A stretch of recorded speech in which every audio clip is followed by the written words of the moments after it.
Hey, welcome to Cody the Car Guy. This is pretty much plastic welding, the economy way, easy to do.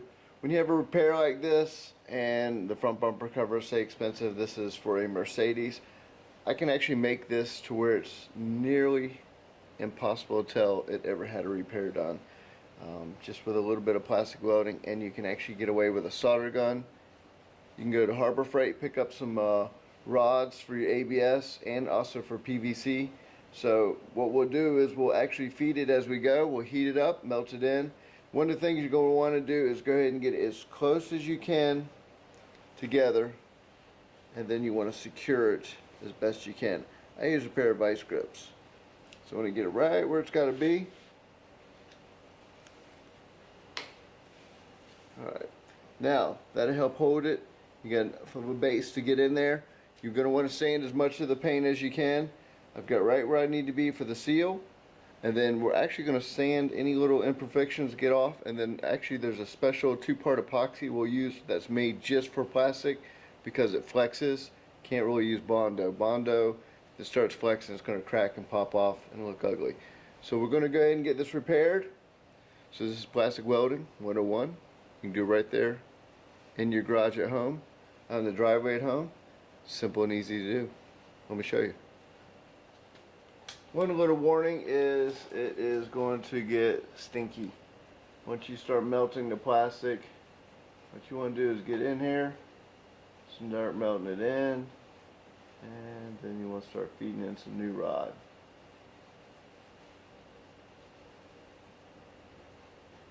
And don't gotta be pretty, because once you get it in there, I'm going to come back through, re-sand it back down.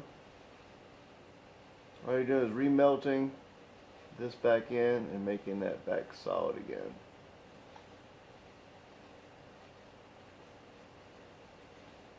Sometimes I'll punch all the way through, make sure it's all pretty much melted up in there. And then I'll add some to it because we're going to come back, sand it back down, and it will be nice and strong then. This bumper cover was pretty expensive, so even on the used ones and you got shipping, I was like, you know what, let's go ahead and get in here, let's get this done.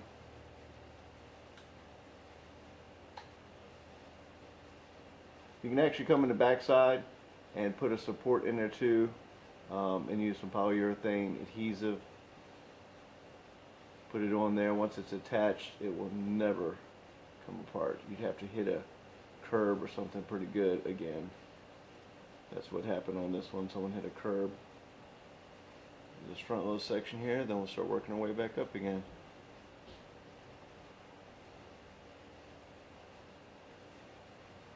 Alright, let's get up here. Let all that cool down up there. We'll start working our way back down again.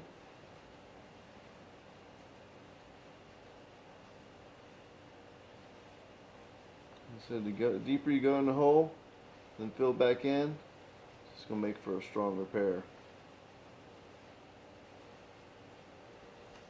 Now we do have down here, we're going to repair that little crack right there. We're going to come in, melt it as best we can, get this thing back together. I'm going to have to use a little bit of a wood vise type deal to kind of pull it down and get it a lot closer. And there you go, it's already holding itself. So we'll go ahead and fill all this back in. Like I said, I'm going to show you a little trick. You can actually put a little backing plate back here. I can feel where we've melted through on the back side, which is a good thing. That means you had full penetration through there. Once you sand it down, you can actually use a Dremel for some of that stuff if it's a tight area. And then when you use the 5200, actually in this one we're going to use the Atwood 7200, it's polyurethane adhesive. We'll cut a piece of plastic, put it from the front of the crack all the way back here, yay wide. Once it's attached, that stuff is done. We used a little Dremel or a sander to go ahead and smooth it out. So let's go ahead and finish filling up this last little section right here, and we will go from there.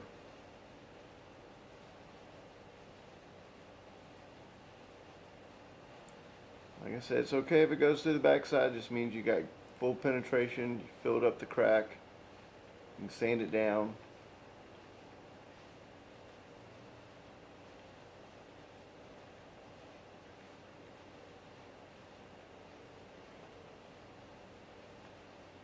the amount of time it takes to get one of these shipped for the amount they charge for it. I can already have this one repaired, primed, resanded back down, shot, and back on the car before the other one ever even shows up to the shop.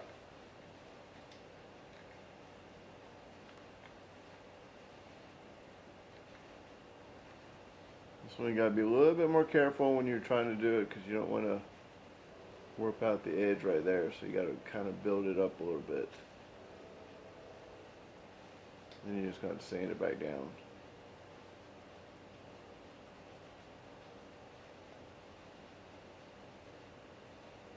I've got it built up a little bit more than what was there. That way I can sand it back down with fresh, new welded plastic instead of having to refill. So that's already there.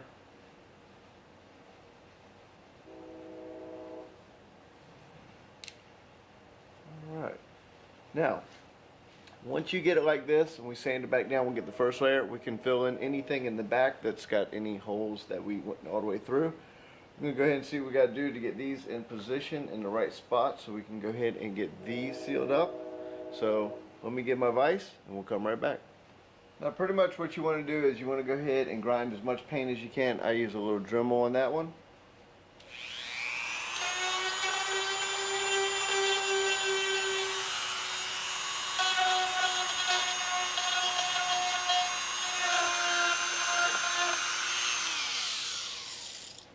By the time we get this all sanded, you just won't even know that it actually had any damage in there. So let's go ahead and get some of this, these little bottom supports right here all welded back up. We use the Dremel again to actually sand these down, so get as close as we can. It's such a tight fit in there. So we'll go ahead and melt it in nice and deep and fill in the hole. As long as your penetration's all the way through, by the time you come back with the Dremel and the little two-part epoxy we use, you can actually get these perfect. Alright, one support down, two more to go. Like I said, the rest of it, now I get a little bit on the DA on the very front of that, just little teeny sections, but for the most part, that's in there. We got a couple other little things we got to sand and take care of, get those right. If we're missing any plastic, we'll fill that as well. And we'll get this thing ready for some primer, a little bit of sanding, and then we'll get some paint on there and some clear and get it back on that car. Alright, pretty much I went ahead and sanded it. It's actually nicely smooth in here. You can see a couple of spots where we did the welding and everything. So we got like a little teeny spot right down here. But I'm going to use the two-part epoxy on here, so once I come back through and do the final sand on this, I'm going to make sure I got all the paint far enough away. I'm going to use the two-part epoxy pretty much to do the final smooth on this. Now if you don't have the two-part epoxy, you can kind of add a little bit more of the plastic weld up in here, and that will fill up any little spots. Come back through, resand it again, you'll be good. But I used the two-part epoxy to go ahead and kind of like fill in all the inconsistencies, so when I come back through sand it, it's pretty much perfect. So I did a rough cleaning up here with the Dremel, and it actually feels pretty good compared to the way it looks. So I'll just go ahead and put a little bit up in here. I'll probably do it by hand. I'll just go ahead and put some latex gloves on, smooth it in there since it's such an odd spot. But other than that, it is almost done. I'm going to go and use that a little bit right here to fill this right here, this little teeny spot. I already welded it from behind, so it's nice and solid. So I'm just going to go ahead and fill that as well. Other than that, it's almost ready for some primer. Once I get that in there, sanded the bottom section right here, that's all done. So all the curb marks that she had on there is gone. The side over here is done. So let me get some the two-part on here, get this finished up, get some primer on it, get this thing painted and back on the car. Alright, so all y'all wondering what epoxy I was using this stuff right here. It's by USC. It's called Flex Filler 2. It's pretty easy to use, hardens pretty fast, it's easy to sand, does great job. Just don't get it wet. Once it's primed and everything, and it does great then, and paint on top of it, but for some reason or another, if I was to try to wet sand this, it just kind of breaks it down pretty good. It's very flexible, works great, so when the bumper moves around, it just doesn't do anything. Or if you do that with Bondo, it's going to start splitting and cracking right away. So I pretty much put that on a couple of the spots that needed addressing so I can get a smooth finish for the primer. So of course I can get some color on here. A little bit of sanding to do, get this little edge perfect and stuff, and then I'm going to get some primer on this bad boy tonight, get it shot, get some color, and by tomorrow this will be back on the car and I will show you guys the finished product. And you won't even be able to tell we did any damage. Let me get some sanding on here.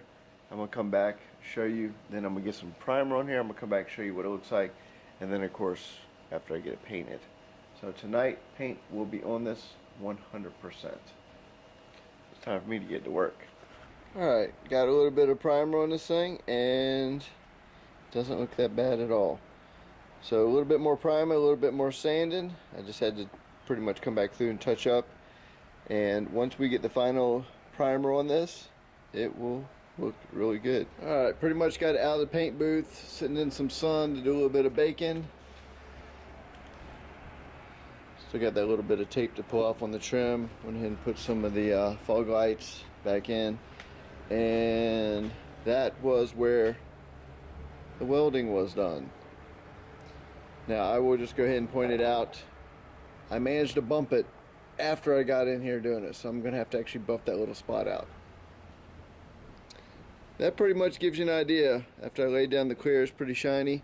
A little bit of buffing and this thing is gonna look amazing. So that was ready to go into the trash, and now it is a working bumper again. Getting ready to go back on the car right as we speak. So all the road rash is gone. Not too bad. Alright, time to get it back up in the car so we can get that thing gone.